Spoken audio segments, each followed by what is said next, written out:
Hello, Omar. My name's Ben. Do you mind if I examine you? No. Can I ask you to stand up to begin with, please?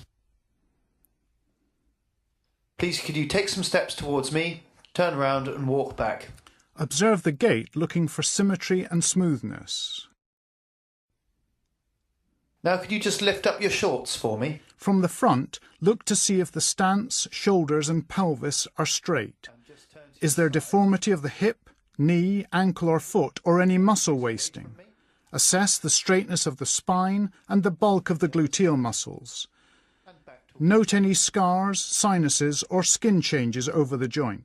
Now, could you get back onto the couch? Make sure that the patient and you are as comfortable as possible during any examination.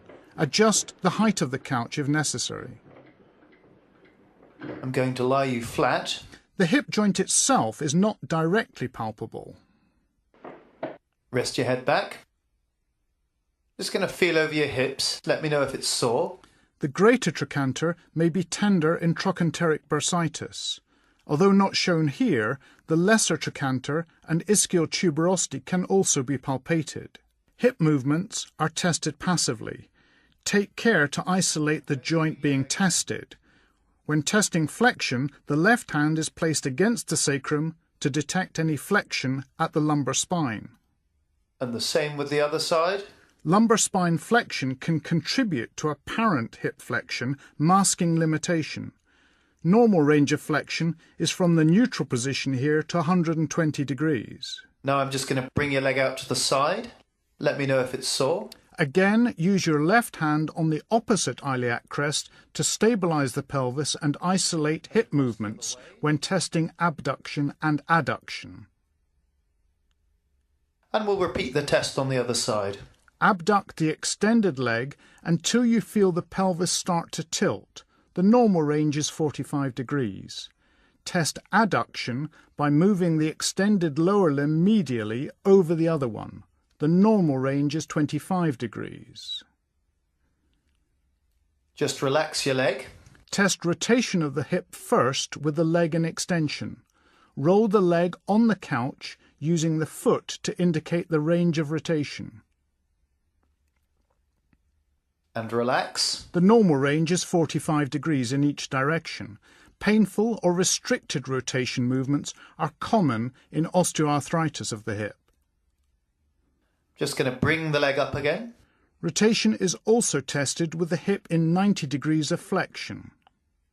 Again, let me know if it's sore. In this position, the leg indicates the range of rotation, but can sometimes be confusing. This manoeuvre shows internal rotation. And the same with this leg. Flex it up. Watch the patient's face for discomfort. External rotation and internal rotation. In flexion, the normal range is also 45 degrees in each direction. Could you roll over onto your front? To test hip extension, we need some room posteriorly. Make sure that the couch is flat. Again, the left hand palpates the sacrum to detect movements out with the hip. Just going to lift your leg up again. Gently lift each leg in turn to assess the range of extension. And the same with this leg. The normal range is from neutral to 20 degrees of extension. Now roll back over.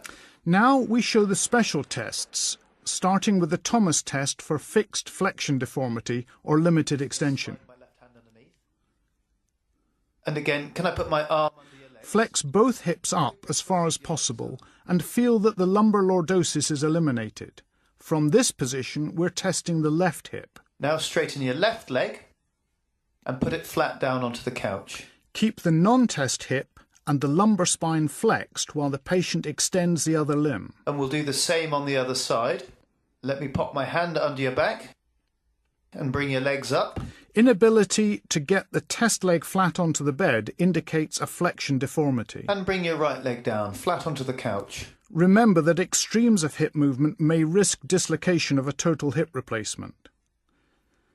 The next special test is to examine for limb shortening. If you just lift your vest up for me and pull your shorts down a touch. The patient should have the legs stretched out as far as possible and in equivalent positions to eliminate any soft tissue contracture or abnormal posture. Let's just straighten you. That's it. Measure with the tape from the umbilicus to the medial malleolus. This is the apparent length and will include any lumbar spine deformity or angulation of the pelvis. Record and compare both sides. Measure the true leg length from the anterior superior iliac spine to the medial malleolus. There are many causes of true shortening of the leg listed in the book. If you detect any discrepancy in leg length, follow up with block testing. This is described in the book. The final test is Trendelenburg's sign for normal hip abduction function in weight bearing.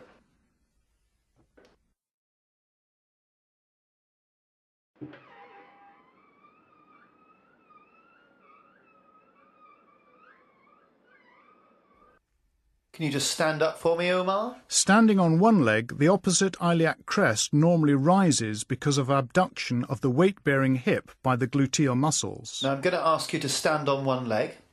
If you feel like you're going to lose your balance, use my arms as support, okay? Stand on your right leg. Carefully watch or palpate the iliac crests to see if they move up or down.